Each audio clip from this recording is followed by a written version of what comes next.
que a gente tem que apostar no processo em si, não somente no conteúdo, eu imagino que a gente possa ser mais dialógico do que nas 3 aulas anteriores, porque vocês devem ter muitas questões acumuladas, e eu acho que talvez fosse interessante a gente trabalhar nessa dinâmica, ao invés da dinâmica de eu falar, e vocês irem, que talvez tenham, nas 2 aulas anteriores que eu não vim, tenham acumulado questões para a gente poder tratar agora. Só que eu vou confessar para vocês uma coisa. Posso confessar? Você já falou que pois é, né? Se eu fosse na igreja, você sabe, na igreja, se você fala, vou confessar, você não pode desistir. Porque a confissão na igreja começa com a decisão de confessar. Se você fala, vou começar a confessar e não confessa, é pecado. Mas eu vou confessar porque eu não quero pecar. Desde muito novo eu estudei história. A minha mãe queria que eu fizesse comunicação social. E na época você fazia vestibular indo se inscrever e você não tinha nenhuma referência. Você se inscrevia no vestibular que você queria fazer. Você não se inscrevia no Enem, e aí dependendo dos pontos, então você já ia se inscrever no vestibular, primeira, segunda, terceira opção e pronto. Tá? E minha mãe achava que eu tinha que me inscrever em comunicação social, dona Renata. E aí eu falei que sim, que eu vou em comunicação social, porque eu nunca dizia para minha mãe que eu ia desobedecer ela. Só que eu sempre desobedecia. E aí eu fui me inscrever em História, me inscrevi nas 3 faculdades de História, ela ficou super feliz que achou que eu tinha passado em comunicação social, mas eu tinha passado em História. Mas maldição de mãe é brabo.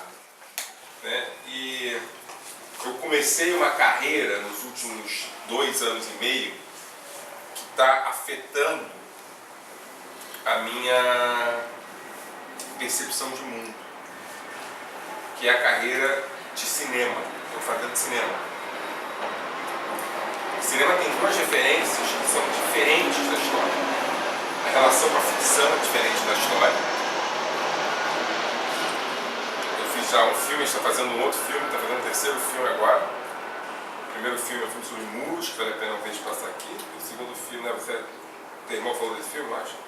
O segundo filme é um filme sobre o dia em que o plebiscito pela liberação das drogas foi aprovado no Brasil.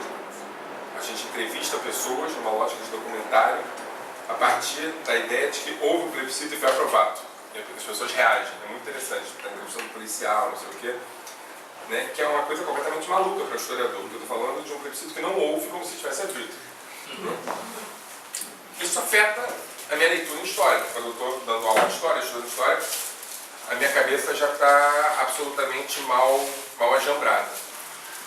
E a outra referência é a referência de narração. Né?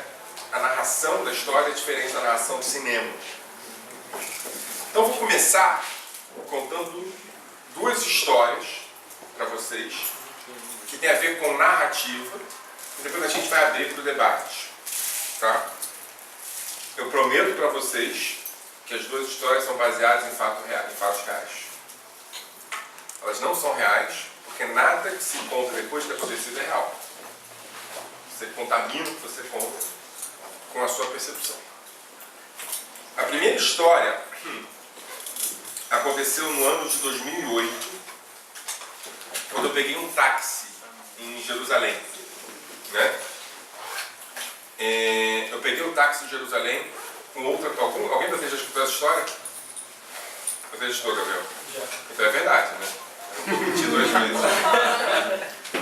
Só você que escutou? Então das 2, uma. Ou nós 2 estamos mentindo, é verdade. Você desculpa, né? É porque eu paguei por falar também. E aí, na verdade, eu estava com um amigo meu, que eu conheço há muitos anos, que foi da turma comigo, chamado Marcos Góes. Vocês devem ter ouvido falar, é um cara que dá aula de jiu-jitsu pela Paz, na área de judeus. A gente pegou o táxi na Givat Tzarfatit. Fica ali perto, para quem conhece, da Universidade Hebraica de Jerusalém.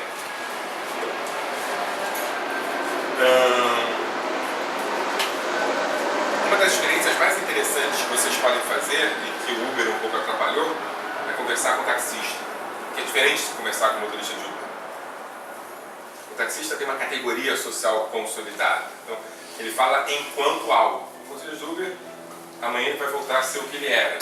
Ele não é um motorista de Uber. Né? O taxista sabe contar histórias. Né? Em Jerusalém, imagine isso vezes 3, vezes 4, vezes 5. E aí, sempre, meu hábito, convido vocês a pegarem táxi comigo. Chego no táxi e começo a conversar com o taxista. Né? Claro que eu estou treinando para não fazer isso com algumas pessoas. Por exemplo, minha mulher odeia que eu faço isso. Então, eu evito, fico super me... E aí o taxista vai, e aí? Tudo bom? De onde você é?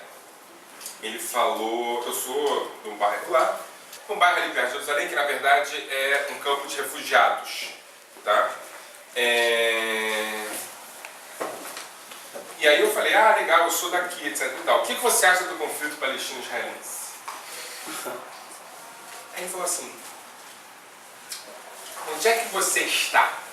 Aí eu falei, como assim? Qual é o nome do bairro que você está? Eu falei, Givat Atzarfatit.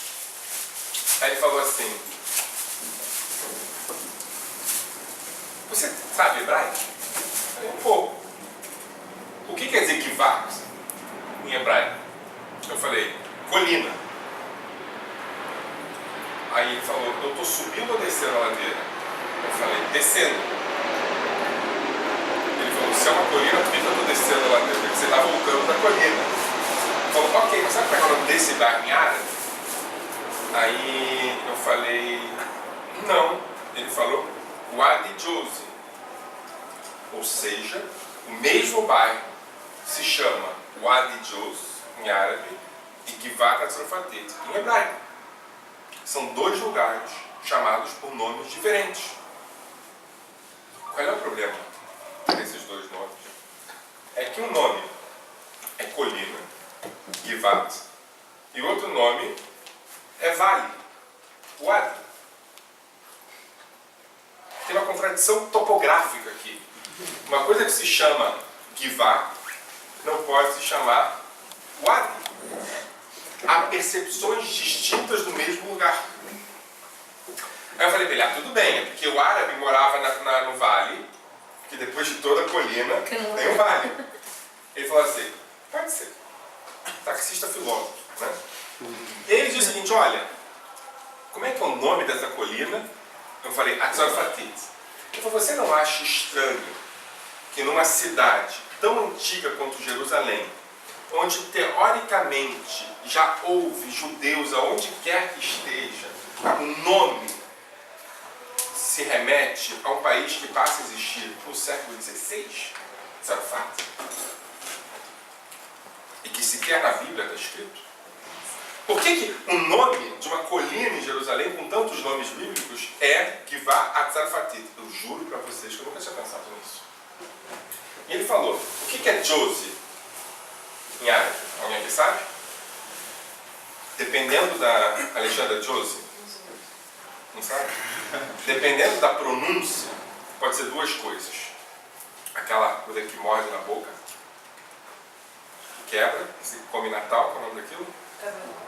Nozes. Quebra nozes, quebra. Nozes.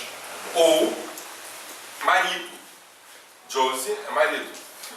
Aqui, ele falou, não tem nozes, não se produz nozes na Palestina. Convenhamos que o vale do marido é complicado. Então, assim, tem dois nomes que não fazem muito sentido. A perspectiva topográfica, colina versus vale, e a segunda perspectiva, nozes versus marido, ou francês versus maridos e nozes. Ele falou, vamos pensar um pouco nesses nomes? E eu aceitei a aula. Eu falei, bom, provavelmente, Tzarfatit tem a ver com alguém aqui que era francês e cuja referência desse nome foi dada por ele. Ou seja, é o nome judaico, é um segundo ou terceiro nome de um segundo ou terceira referência que havia nesse lugar. A referência à França mostra que não há essência judaica. E o árabe? Tem algum marido aí? Vamos trabalhar com o nome também. O francês, havia ali naquele lugar um mosteiro francês. E esse mosteiro deu nome ao lugar. E o marido? Não tinha marido nenhum. Padre. O comandante daquele lugar, em inglês britânico, chamava-se Wendy Jones. E aquele lugar não era o vale. Perguntava, para onde você vai? Eu vou para o lugar do Wendy Jones, que ficou com um tempo, eu vou para Wadi Jones. Ou seja, a ideia de vale sequer é uma descrição topográfica. A ideia de que aquele lugar é judaico e árabe não faz sentido. Ambos os grupos que demandam as referências daquele lugar como referências originais são colonizados. E a essência e a origem é perpassada por memórias e grupos que utilizam aquilo de maneira diferente. E hoje eles trabalham com a dimensão de origem a partir da dimensão de colonização. E ele falou para mim, nós dois aqui somos estrangeiros. Nós temos que entender que esse lugar não é somente nosso, mas é de todos que chamam esse lugar por um nome específico. Assim, foi um processo de dessencialização espetacular, produzido pelo motorista de táxi. Saímos do táxi tontos. Essa é a primeira história. A segunda história, é a primeira vez que eu vou contar em público, então essa pode ser mentira mesmo. Eu estive em janeiro desse ano na casa de uma figura chamada Mohamed Madani. Mohamed Madani é um antigo comandante do Fatah. Na verdade, na época ele era da Frente Popular de Libertação da Palestina. E depois ele foi para o Fatah. Ele foi preso na época que ele fazia guerrilha no sul do Líbano. E ele se transformou num dirigente do Fatah. E hoje ele é da Secretaria-Geral do partido e é o responsável pelo Conselho Nacional de Contatos com a População Israelense. Você chega no escritório dele e vê um monte de fotografias de lideranças sionistas. Katz Nelson, Borohov, você vê Jabotinsky, todos escritos em árabe sobre a necessidade de convivência com o povo palestino. Então parece uma Mahon le Madrichim, é cheio de símbolos sionistas. Sendo que é escrito em árabe e ele fala, é importante para nós entender que essas pessoas falavam sobre nós. Ou seja, ao contrário do que certos sionismos dizem, hoje as lideranças sionistas falavam sobre os árabes, discutiam sobre a questão palestina, e lá, no Vada Tziburi, no Conselho Nacional Público de Relação com a População de Israel, é um lugar onde está cheio de vários sionistas. E várias vezes eu fui na casa, no escritório dele. Uma vez ele me ligou e falou assim, hoje eu quero que você venha na minha casa. Não sei se vocês têm contato com a população palestina. Ir para casa é raro. Somente chamar um israelense para casa. E para ele eu sou israelense, não tenho ideia, não consegue entender muito bem que eu falo português. Na cabeça dele, e também na minha, quando eu estou em Israel eu sou israelense. Né? Eu tenho uma relação complexa com a minha identidade, ele não, mais que eu. Eu cheguei na casa dele. Você veio em casa. Você veio em casa? É tão simbólico que se você falar não posso ir, você brigou com o cara. Então você tem que ir. Eu cheguei na casa dele. A mesa toda para ti. Numa sexta-feira, ou seja, na hora que as pessoas estão comendo em casa, ele não é religioso, mas é uma hora importante. E ele falou assim, Michel, tem que falar uma coisa para você. Acabou o conflito palestino-israelense. Eu falei, o que é? Vocês vão abrir mão de Ramallah, de Jerusalém? Né? Ele falou, não, acabou o conflito palestino-israelense e eu me dei conta disso na última conversa que eu tive com você. O conflito palestino-israelense era um conflito nacional. A dimensão nacional está perdendo sentido. O conflito hoje é entre civilização e barbárie. Você, Michel German, não tem nada a ver com grupos específicos fundamentalistas judeus que percebem na sua função uma perspectiva civilizatória para o mundo, acreditam efetivamente que são um povo escolhido e acham que há uma relação de inferioridade entre os judeus e o mundo. E eu não tenho nada a ver com Hamas ou com o Estado Islâmico, cuja relação com o mundo é a mesma. Nós somos do mesmo povo. Nós temos que construir uma forma de nos relacionar com essa terra. Nós temos que pensar como nós vamos agora atuar na luta contra os nossos inimigos comuns, que são os extremistas.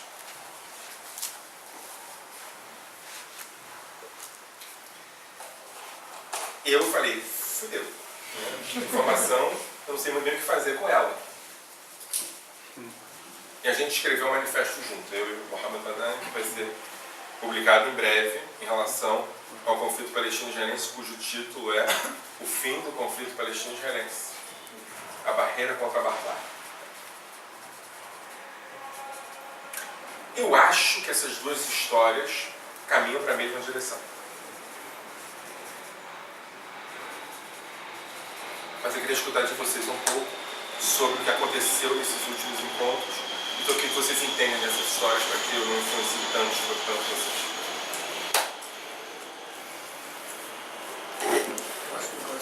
Pergunta vocês têm, eu sei. Eu me lembro de alguns anos atrás, que eu estava, desde a época do Acordo de Oslo, estava muito esperançoso na perspectiva de haver um acordo e mesmo que tinha havido pontualmente alguns incidentes, que se voltasse para aquela direção que Oslo indicava. Depois, em 2003, eu lembro de algumas notícias sobre o Acordo de Genebra, que foi uma iniciativa da sociedade civil entre israelenses e palestinos e que parece que contrariou interesses das potências, dos estados da região e veio para tentar propor uma solução. Eu fiquei com isso na cabeça e passou um tempo e não ouvi falar mais nada. E recentemente eu voltei a ler sobre isso. Fiquei feliz de saber que ainda existem esses acordos de Genebra e ainda é uma possibilidade que está colocada. Inclusive tem gente trabalhando para avançar e para não deixar esse consenso se perder. Eu queria te perguntar, qual que é o inimigo para implementar esse acordo de Genebra? Bom, vamos lá. Primeiro, 93 foi... Vocês chegaram até 93, da Acordo de Oslo com a Karina, não? Por cima. Por cima. Em 91, acontece uma mudança radical na ordem mundial. Em 91, há um processo de afastamento dos países árabes, das perspectivas mais radicalizadas, e há uma guerra, que é a Primeira Guerra do Iraque. É a Primeira Guerra do Iraque, o Iraque invade um país pequeno do lado do Iraque, produtor de petróleo, chamado Kuwait, e tem uma coalizão muito pequena que apoia a invasão do Iraque. Dessa coalizão fazem parte países sem importância no mundo árabe. O Irã não faz parte, por questões locais, ele se nega a participar da guerra com o Iraque, mas o único grupo nacional que se alia efetivamente com o Iraque nessa invasão é o grupo da Palestina. Tá? Tem algumas cenas que são absolutamente chocantes, que é a chuva de escudos em direção a Israel e as pessoas dançando em cima dos telhados na Palestina, etc. e tal, né? Isso em 91, 4 anos depois do início da segunda intifada, que é a sublevação palestina contra a ocupação da Cisjordânia. Então, assim, a intifada começa em 87. Né? O que é intifada na prática? A intifada é uma sublevação popular em que, com pedras e coquetéis Molotov, a população civil palestina faz com que soldados israelenses comecem a atuar pela primeira vez na história, combatendo a população civil.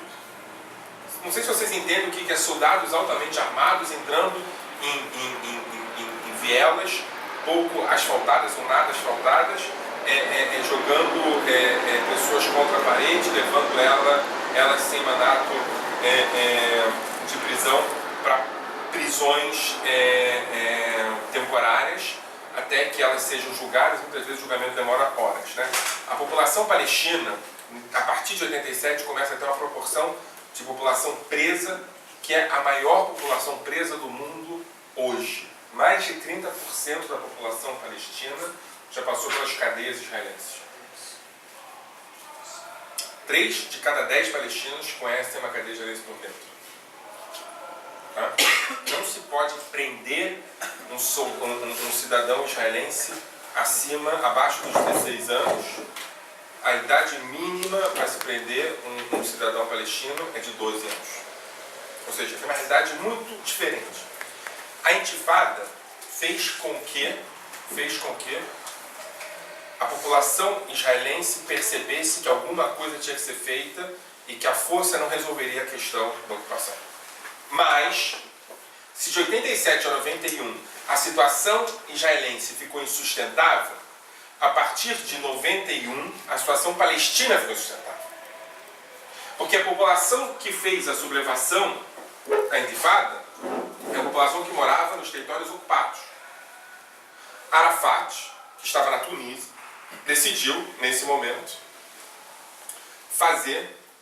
apoiar uma guerra de um país invasor de outro país. Vocês estão entendendo isso?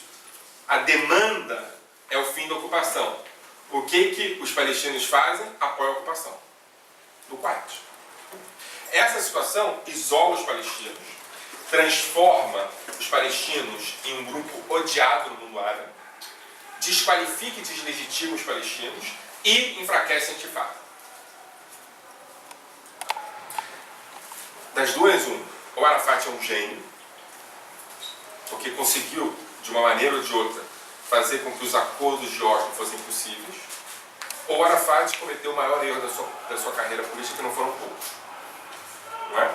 91, a intifada acaba, se transforma no passado, é derrotada pelo apoio absurdo dos palestinos ao Kuwait, pela comemoração dos palestinos a bombas sendo jogadas em Tel Aviv, e os Estados Unidos, que eram governados a partir de 92 pelos democratas, Bill Clinton, exigem que Israel sente nas mesas de negociação. Um ano antes, já em 91, a exigência já existia, só que já era governado por Yitzhak Shamir, do Likud, na Conferência de Madrid. Yitzhak Shamir se negou a sentar com Arafat. Então, os acordos de Madrid não avançaram. Os acordos de Oslo avançaram somente quando Rabin substituiu Shamir. E Rabin aceitou sentar com a liderança que os palestinos exigissem. Os acordos de Oslo eram secretos. Tá? Agora, Alan.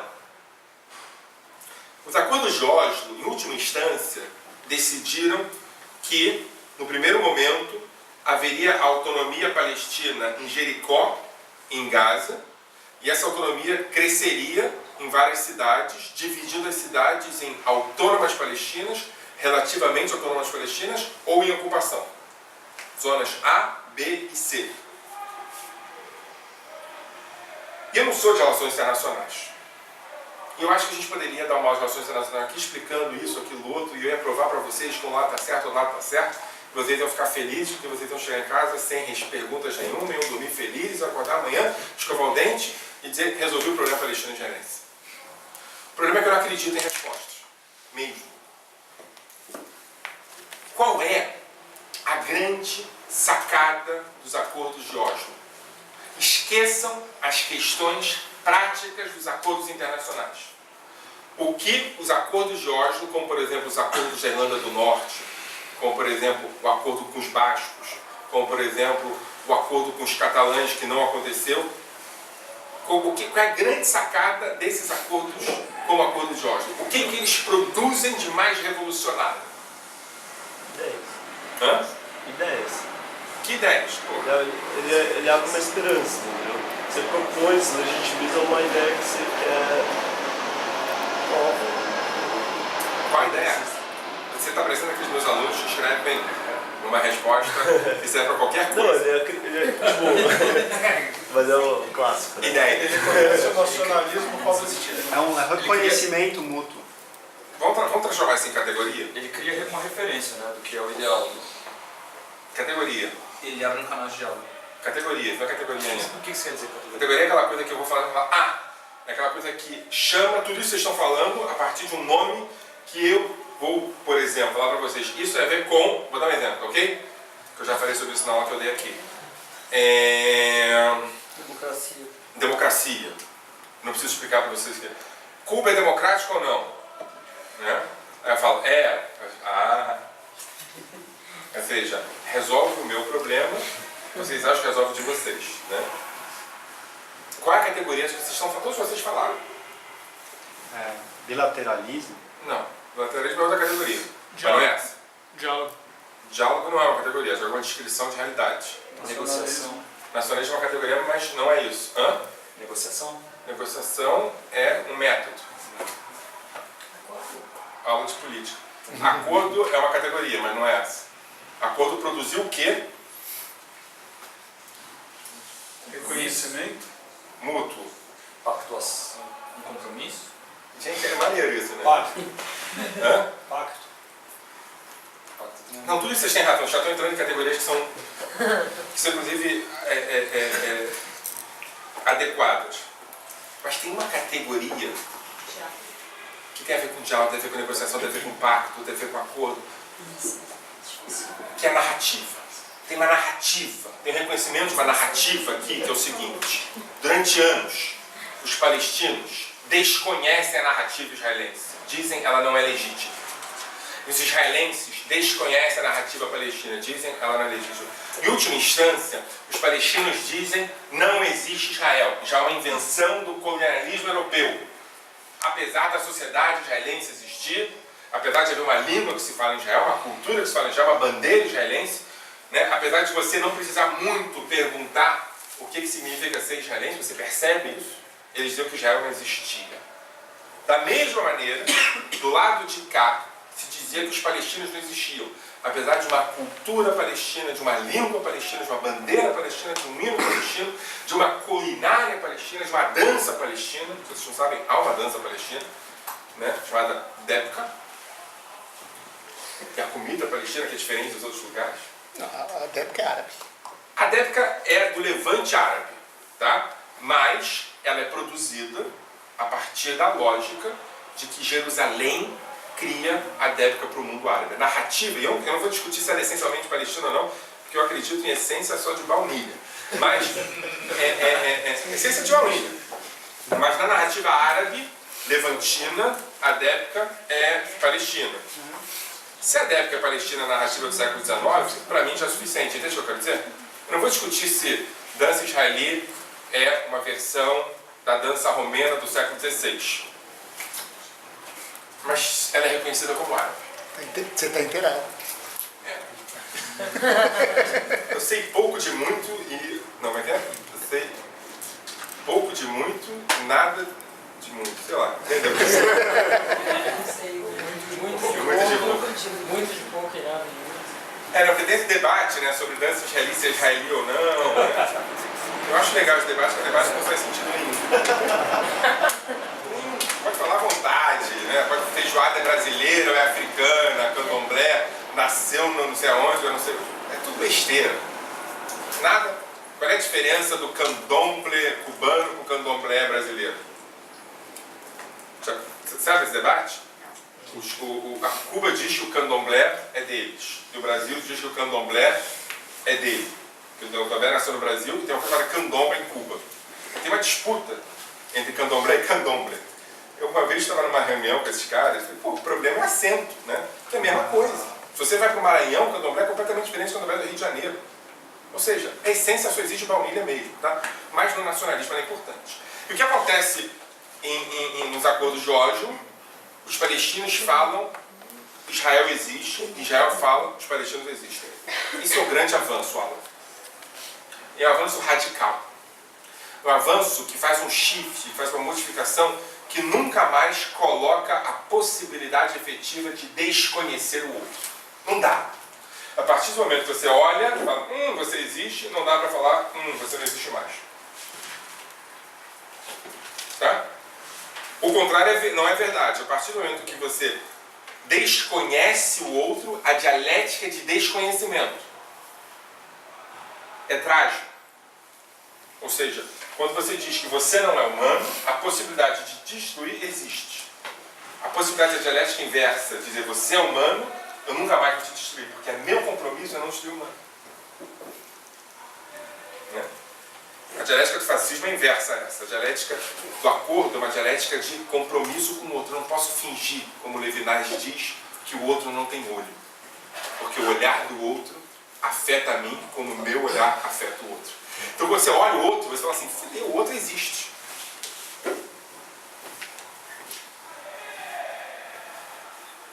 E aí, o problema das relações internacionais, com todo respeito a vocês que estudam RI, quem é que estuda RI aqui? Você, mas quem? Então você eu posso estudar. Relações internacionais. É. Quem estuda? Só você mesmo. Hã? Ficou com medo agora, né? Você é zoado. Não, Tenho medo de você. hã? Tenho medo de você. Medo de mim. O problema das relações internacionais clássicas, que elas não são mais assim, tá? Elas já mudaram, é que as relações internacionais que produzem acordos diplomáticos, produzem acordos diplomáticos a partir de compromissos multilaterais ou bilaterais que têm a ver com estruturas de poder e não estruturas de pensar. Ou seja, a ideia de que eu tenho que reconhecer a narrativa do outro, ela vai ser traduzida nesses acordos com decisões bilaterais. Só que aqui está falando de outra coisa. Está falando de que o outro existe. E de que se o outro existe, ele tem uma história. E essa história tem que ser escutada, sob o risco de eu reconhecer bilateralmente e não reconhecer a história e não conseguir entender que o outro é legítimo. Porque na narrativa da bilateralidade, eu estou baseado em acordos. Quando a narrativa e a percepção da alteridade existe, ela invade. E aqui a extrema-direita tem razão. Eu estou sendo cínico, tá? A extrema-direita tem razão, porque a extrema-direita diz que não vale a pena reconhecer o outro nunca, porque não dá para desconhecer o outro depois do reconhecimento do outro. Então, o que a extrema-direita faz? Não reconhece o outro. O problema é que em Oslo se reconheceu as demandas, mas não as narrativas. E as narrativas foram um subproduto de Oslo. E essas narrativas foram um subproduto de Oslo levaram a Genebra. Genebra não é um acordo. Genebra é uma carta de compromisso e de interesse produzido pelos dois grupos, intelectuais de dois grupos, sentaram em Genebra durante 3 meses e decidiram o conflito palestino-israelense. De fato, não há nenhuma questão que ficou de fora de Genebra. Nenhuma. E aí o problema é o seguinte. Primeiro, há um nacionalismo palestino e Palestina é o lar histórico do povo palestino. Segundo, há um nacionalismo judaico e Eretz Israel é um lar histórico para o povo judeu. Há povo palestino, há povo judeu. Esse é o primeiro parágrafo da Declaração de Genebra. Os outros parágrafos são decisões pontuais. Está tudo lá. A decisão de resolver ficar em Oslo e não ir para Genebra é uma decisão política. E é uma decisão de manter o conflito. Porque manter o conflito é importante para vários motivos. Primeiro, acabar com o conflito significa, em última instância, manter uma moeda importante política de lado a lado para garantir que as eleições sejam decididas a partir do conflito. Segundo, eu falo de dois povos que têm, na sua constituição histórica de memória, a tragédia como referência.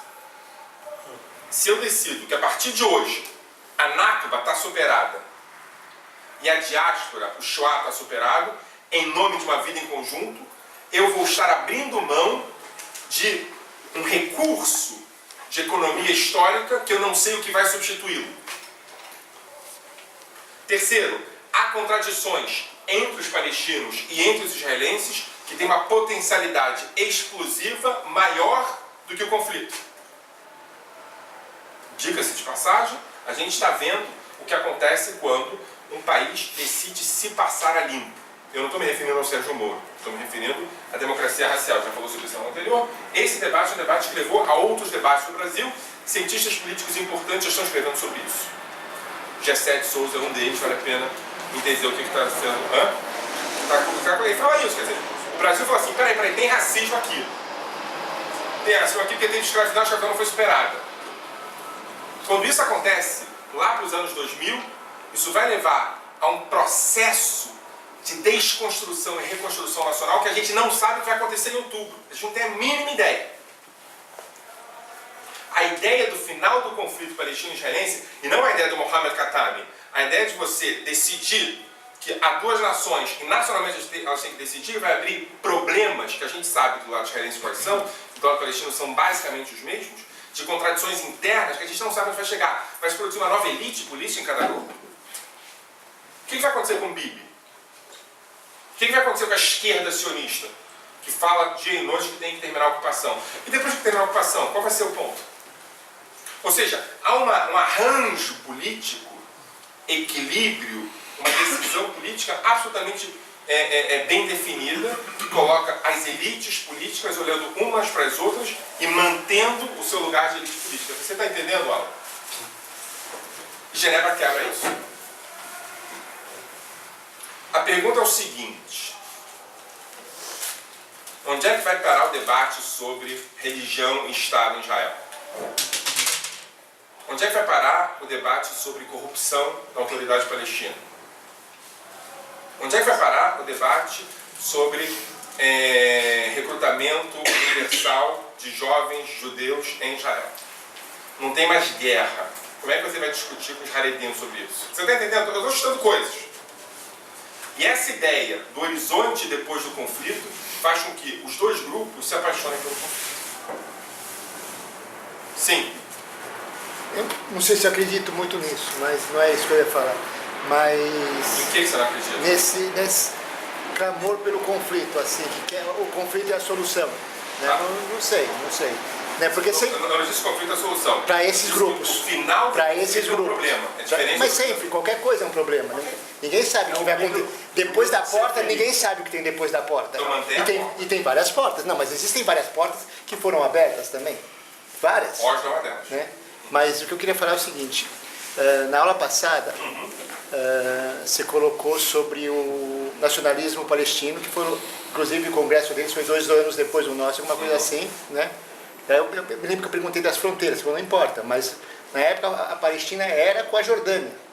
E muita gente coloca assim, os palestinos são, e os jordanianos são os mesmos. Até eles mesmos acreditam que eles achavam que era isso. Até 22. Né? Né? Aí, sim, até ter a independência. Aí mas teoricamente, e muita gente vê, não só como jordanianos, mas como árabe. Né? O pessoal via os palestinos como árabes. Que para mim é indiferente. Muita gente fala que o nacionalismo começou a partir do momento do judaísmo lá. Né?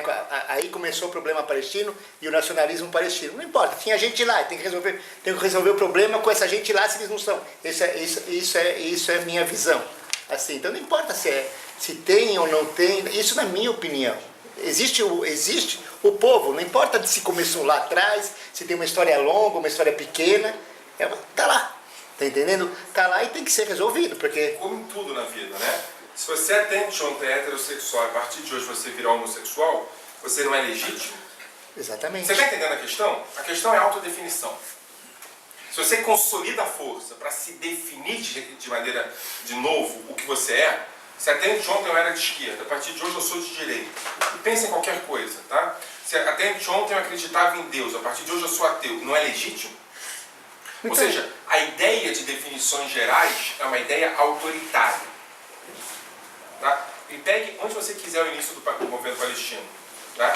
O fato de existir o movimento palestino hoje é que é legítimo para o jogo.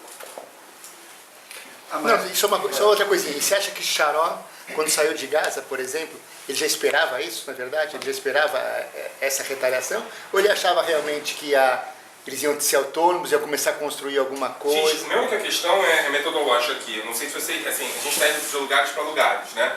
Então, assim, em 2005, 92, 93 tem o Acordo de Oslo. O Acordo de Oslo basicamente se mantém com idas e vindas até 2000. Tem Oslo 1 e Oslo 2.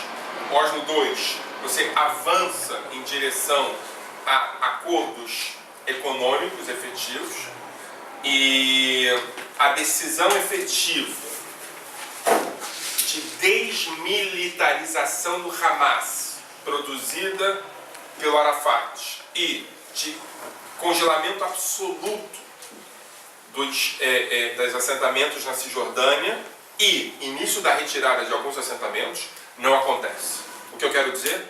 Ambos os lados, e é por isso que eu acredito na minha tese de que o conflito é importante, ambos os lados, tendo efetivamente a possibilidade de que o conflito estivesse por um fio, decidem, cada um reconhecendo os compromissos internos, mais os compromissos internos, manter a dinâmica do conflito. Ou seja, não houve desmantelamento de assentamento, não houve. Pelo contrário.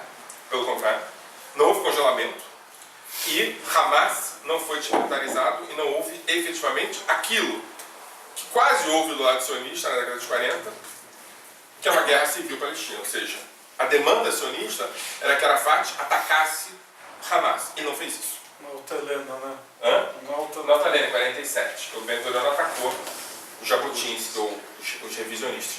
Isso não aconteceu. O Hamas ficou mais forte e os assentamentos cresceram. Ok? Nesse sentido, a partir de 2000, a situação é insustentável. A frustração dos palestinos, depois de 7 anos, esperando que o conflito acabasse, o conflito não acabava, ficou insustentável. E é muito interessante isso, gente. É muito interessante viver isso, é muito duro viver, mas é muito interessante. Porque historiador é isso, quanto mais duro, mais interessante. Né? Anteontem eu ia fazer compras em Ramallah. Hoje, se eu for fazer compras em Ramallah, eu posso ser assassinado. É isso que aconteceu. Numa quarta-feira a intifada começou, a segunda intifada. Eu não estou de sacanagem. Eu estava em Israel, posso dizer para vocês, que até quarta-feira, a subida do Sharon no Monte das Mesquitas, a situação era uma situação de logo, logo, os meus filhos não vão precisar mais servir o exército. Na sexta-feira, já tinham 6 soldados mortos. Tá? E aí, a dinâmica da violência é uma dinâmica que se auto-justifica. E aí começam a aparecer agentes de lado a lado que utilizam essa dinâmica para se fortalecer. E aí quem fala mais alto ganha. E aí referências hipernacionalistas, machistas, passam a voltar a fazer sentido. O debate, por exemplo, na televisão israelense, era que você não podia falar forças do exército de Israel, você tinha que falar nossas forças. Corrotem. Se você não falasse nossas forças, você era um traidor. A palavra traidor passa a ser uma palavra usada de lado a lado. E o bicho começa a pegar. E as pessoas começam a perceber aqueles que apostam no diálogo como fracos. De lado a lado. Só para entender essa questão do corroteio, você pode explicar Quando você fala força de Israel, você está se colocando fora. Quando você fala as nossas forças, você está tendo uma narrativa de que eu sou parte delas. Terrível. É um debate típico do fascismo. Está acontecendo aqui no Brasil isso hoje. Tá tudo acontecendo no Brasil, né? É. E mais potencializado. Essa divisão de...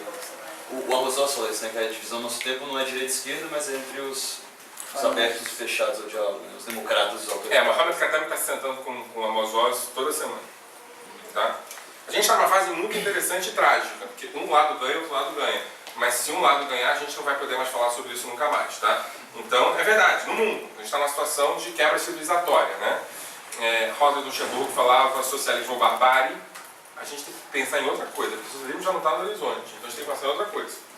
Democracia. Democracia ou barbárie. Inclusão do outro barbárie. E aí o que acontece em 2000? Em 2000 acontece que o Sharon ganha as eleições. Tá? Agora, quem é Sharon?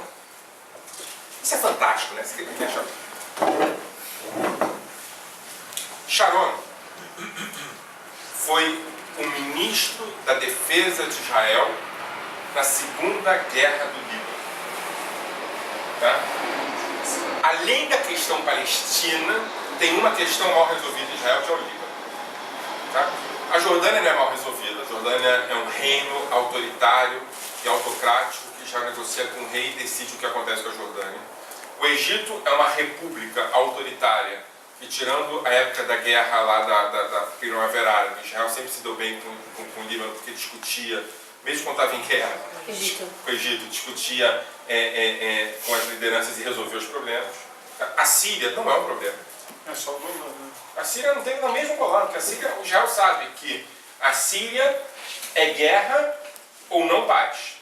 Ou seja, não tem esperança de paz com a Síria. Tem uma liderança, né, que a esquerda brasileira acha que é uma liderança libertadora e democrática, né, setores da esquerda pelo menos, né, que é a família Assad, mas que é uma liderança que tem nas suas costas 400, 500 mil mortes de sírios, né, os dois juntos. Então não tem problema. A Síria está bem claro. O Líbano é um problema. O Líbano é um problema por 3 problemas básicos. Primeiro, o Líbano tem uma sociedade civil. O Líbano não é um país que você pode chamar de país árabe autoritário. O Líbano tem diversidade política. O Líbano tem uma classe média que pode levar a direção de mudanças para cá ou para lá. O Líbano tem um grupo guerrilheiro forte e com força interna. Tá?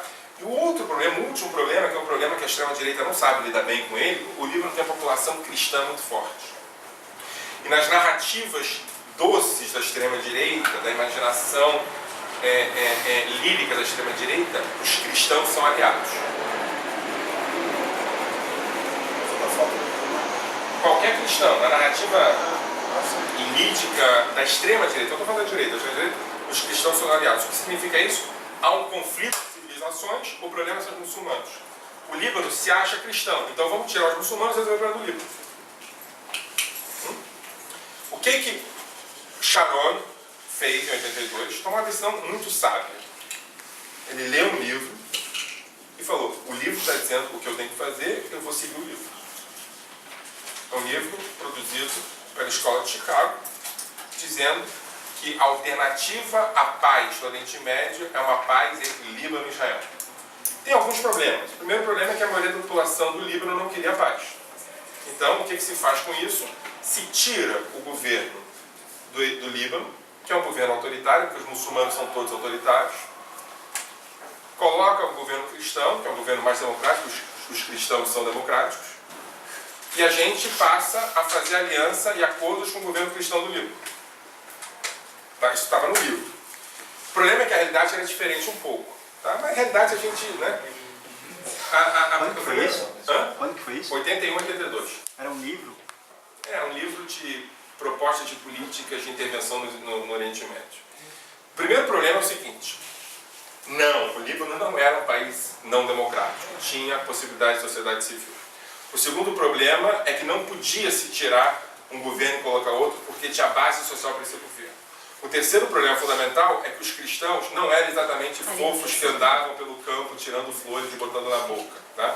O quarto problema é que havia um potencial de guerra civil no Líbano, que em 22 já tinha tido uma guerra civil forte, que poderia transformar a região toda num inferno. E o quarto problema, o quinto problema, que é o menos importante de todos, é que para você fazer isso tudo, você ia ter que matar soldados israelenses. Mas soldado é para morrer mesmo. Né? A primeira coisa que acontece em 82 é que Sharon entra no Líbano, né? A Operação Paz na Galileia, e sob concordância do governo de Israel e do Knesset, do parlamento israelense, ele expulsa as milícias que estão no sul do Líbano, as milícias palestinas. Tá? Mas aí Sharon não queria isso. Sharon queria resolver o problema. E Sharon não tinha tempo. Resolver logo isso aí. E aí ele avança. Tá? Mentindo para Begin. Diga-se de passagem. Sharon fala: não vou chegar além de Sidom. Já estava depois. Sharon já estava na direção a Beirute. Tá? Líbano tem metade do tamanho de Israel. Então, não chegar além de Sidom significa andar 2 quilômetros a mais. Né? E já estava em direção a Beirute. Begin falava para o Knesset sem saber que estava mentindo, para confiarem nele, que ele só estava em Sidom. E as tropas israelenses já estavam... Tem um cara aqui de São Paulo que pode contar essa história como primeira pessoa, que é o Celso Garbas. Né? As tropas já estavam chegando em Beirute. Em Beirute, no meio de uma guerra civil, o Líbano tem uma guerra civil acontecendo desde 75, ele começa a se aliar com os cristãos. Os cristãos no Líbano, somente os maronitas, tem um ódio atávico, naquele momento, aos muçulmanos, que se produz matanças e mais matanças. Um massacre atrás do outro. E o que o governo de Israel decide? Administrar os massacres. Aqui não massacra não, ali pode. Gente, massacrou demais, vai pra lá. Israel passa a atuar como administrador dos massacres. Isso é terrível. E soldados israelenses morrendo. E nada resolvendo. Os cristãos não ganham. Até que tem uma situação que é uma situação insustentável. Que é Sabra e Shatila. O que foi Sabra e Shatila? Sabra e Shatila foi a entrada de maronitas em 2 campos de refugiados palestinos e o assassinato sistemático desses palestinos por maronitas. Ou seja, nenhum soldado israelense matou nenhum palestino em Sabra e Shatila. Não matou, mas estavam do lado. Então, abriram as Não portas, impediu. iluminaram. Não, né? não impediu não. Impediu a entrada de cristãos e veio muçulmanos para proteger. Ou seja, fez com que o massacre acontecesse. Impediu a saída. Impediu a saída, impediu a entrada e iluminou. Iluminou. Tem um amigo que estava lá, ele falou, joguei esse... Dança com baixeiro, né? A valsa com baixeiro. Nossa, Tem um detalhe, alguns maronitas estavam com o uniforme do exército de Israel. Tá?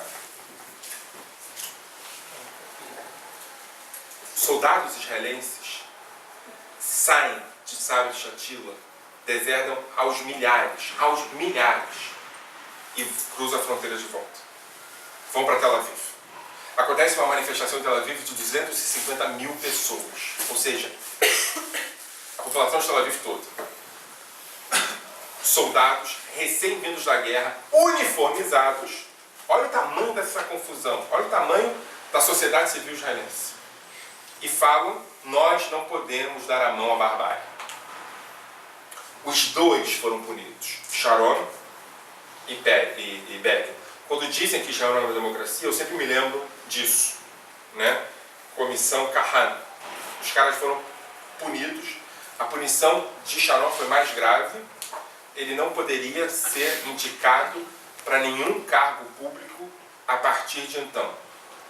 A autopunição de Begin é que ele teve um derrame e morreu. Begin, a partir desse momento, teve um derrame. Morreu 2 anos depois, inválido numa cama. Sharon teve derrame nenhum. E aí, o Sharon fica fora da política israelense até 2000. Ele é deputado. Em 2000, ele promove a segunda intifada, chegando no último tempo, e se candidata, ele não podia ser indicado, mas se candidatar ele podia, e é eleito primeiro-ministro. Quando ele é primeiro-ministro, qual é a percepção da sociedade israelense? Só para você ficar mais assustado um pouco. É chegada a hora de devolver na porrada para esses caras. Vamos botar o cara que vai resolver mesmo. E coloca o Sharon. porque antes lá, em 73 também, ele teve uma grande atuação Sim. na guerra. Sharon é o cara que dá porrada. É o cara que reverbe. E aí Sharon chega, e nos 3 primeiros anos, 2000 e 2003, ele entra para arrebentar a intifada. Tá? Destrói, bate, Arafat joga bomba, né? E aí eu tenho que falar para vocês, eu estava lá, eu conheço isso, eu já falei isso para vocês, não havia um dia que não houvesse atentado em Jerusalém. Jerusalém, no Rio de Janeiro, se você der sorte, você vê um arrastão. Em São Paulo, se você der sorte, chove. Não é? Em Jerusalém, se der sorte, você vê 1 ou 2 atentados por dia. Não tem como fugir. Era insuportável. Né? E aí sempre se diz o que acabou com a segunda intifada. Alguns vão dizer que foi o muro. Tem razão, o muro diminuiu muito a segunda intifada, né? O que chamam de muro de proteção. Mas efetivamente o que determinou o final da segunda intifada foi um acordo entre Abu Mazen e Sharon, assinado e intermediado por Dov Weissglass. A segunda intifada acabou em 2005. Em 2005 foi a retirada de Gaza. Tá? E a pergunta que você fez, eu vou responder agora, é por que Sharon saiu de Gaza? Por quê? Se ele esperava que fosse ser... Então, por quê? Mas primeiro, por quê? Sharon saiu de Gaza porque ele esperava que fosse paz, ou Sharon saiu de Gaza por outros motivos estratégicos? E a pergunta é o seguinte, Sharon era contra a ocupação ou a favor da ocupação? Tom Segers acabou de escrever um livro em que ele diz o seguinte: a estratégia de Sharon foi não sair da Cisjordânia e sair de Gaza. Porque na Cisjordânia havia um grupo que falava que queria fazer um acordo de paz. Em Gaza não tinha. Quando Sharon sai de Gaza, ele fortalece o grupo que é a favor do conflito. E enfraquece o grupo que é a favor do acordo. Então, a saída de Sharon de Gaza, estrategicamente, foi se livrar do problema que é Gaza, enfraquecer a extrema-direita e impossibilitar que houvesse desmantelamento em massa das colônias na Cisjordânia. Porque ele enfraquece de maneira determinante a possibilidade do Fatah garantir um acordo interno, e Sharon fortalece o Hamas, que na narrativa do Hamas ele expulsou Israel de Gaza. Entendeu? Ou seja, Sharon sabia que ia acontecer isso? Provavelmente sim. Sharon, em algum sentido, capitulou para o terrorismo do Hamas e enfraqueceu a perspectiva moderada do Fatah. Então ele enfraquece, fortalece. Então, ele enfraquece, não, eu discordo, ele enfraquece essa extrema-direita que diz: temos que manter-nos em todos os lugares. Ele desconsidera essa narrativa e diz: vamos nos manter aonde pudermos. Ou seja, há uma dimensão pragmática. Onde nos interessa, né? Ou onde nos interessa. Há uma dimensão pragmática, de realpolitik do Sharon. Ele se afasta da extrema-direita, enfraquece essa extrema-direita messiânica, que fala dos territórios como algo sagrado, e impossibilita um acordo no horizonte. Uma jogada de mestre. Mas por outro lado ele enfraquece os moderados, né? Os moderados do Fatah, e fortalece um tipo de moderado que interessa a ele, que são os moderados de dentro de Israel, que dizem, pelo menos, ele saiu de Gaza. Entende? É uma jogada de mestre. Michel, você está Eu falando... me lembro que na época eu era contra a saída de Gaza. É mesmo? Porque eu Você achava isso? Que era... achava que tinha que fazer acordo com quem queria fazer acordo, né? E eu fui Porque na tratado época que como Begin fascista. também saiu do Egito, muita gente também não acreditava. E se continuasse a guerra, a narrativa meio ia ser essa também. Podia ter acontecido uma coisa diferente, porque uma coisa é falar depois que acontece realmente, tá entendendo? Não, mas É o Rahambalaila, como se diz em hebraico. é isso, você tem que ler a história do contrapelo, como diria o nosso amigo Benjamin. Mas Begin é diferente. Begin faz acordo com o Estado que existe. Begin é hipercoerente, né? Na narrativa de Begin, Sinai não era parte de Israel. Então sair do Sinai é coerente. Agora, quem conhece Sharon, quem lê Sharon, quem entende as narrativas e o discurso de Sharon, vai entender que essa política é uma política que faz sentido para Sharon. Sharon não é da extrema-direita. Sharon é da extrema-direita pragmática. Sharon quer produzir um novo consenso dentro de Israel. Esse novo consenso é com a centro-direita e não com a extrema-direita. Ou seja, Sharon é profundamente secular, é radicalmente secular. Não faz sentido nenhum para Sharon discutir questões messiânicas com gente da extrema-direita religiosa Hebron. Sharon quer enfraquecê-los e fortalecer a ideia de que Israel precisa resolver quais são suas fronteiras. O problema é que para Sharon as fronteiras são não em Gaza, mas sim na Cisjordânia. E Sharon morre como um herói do diálogo. Ou seja, é um gol de placa, não um Pelé. Michel, um pouco voltando na ideia das narrativas, queria entender mais um pouco dessa atuação na sociedade civil. Tem o professor Halperin, Eran Halperin, da IDC, que ele tem a teoria de que o grande problema do conflito é que existe um estresse pós-traumático, né, dos dois lados, que eles não conseguem se entender simplesmente por isso. Eles um enxerga a história, a narrativa do outro e estão inseridos nesse processo. E como, assim, claro que a política é o que guia, mas como que existe esse impacto na sociedade civil, seja através de processos educativos, que em Israel estão há alguns anos na mão, né, do Bennett, então, e também no lado palestino, como que isso caminha para a população num processo de talvez compreender essas narrativas, porque de acordos políticos foi o que você falou, a gente consegue fazer um acordo político, mas Se ele não é, se não está em common sense com a sociedade. Olha, eu concordo muito com o Alper, eu gosto muito do que ele escreve e sociedades pós-traumáticas promovem políticas de trauma. Tá? Tem uma nova narrativa de várias pessoas, mas o Alper escreve sobre isso também, mas quem produz isso é Hannah Arendt, que é a política da superação do ressentimento. A gente falou sobre isso hoje. A ideia de que o ressentimento ele tem que ser superado para que nós possamos transformar a política em política de cotidiano, onde acordos com o outro não sejam acordos em termos de traição, mas sejam acordos políticos, onde você decide abrir concessão e manter a vida como segue. Tá?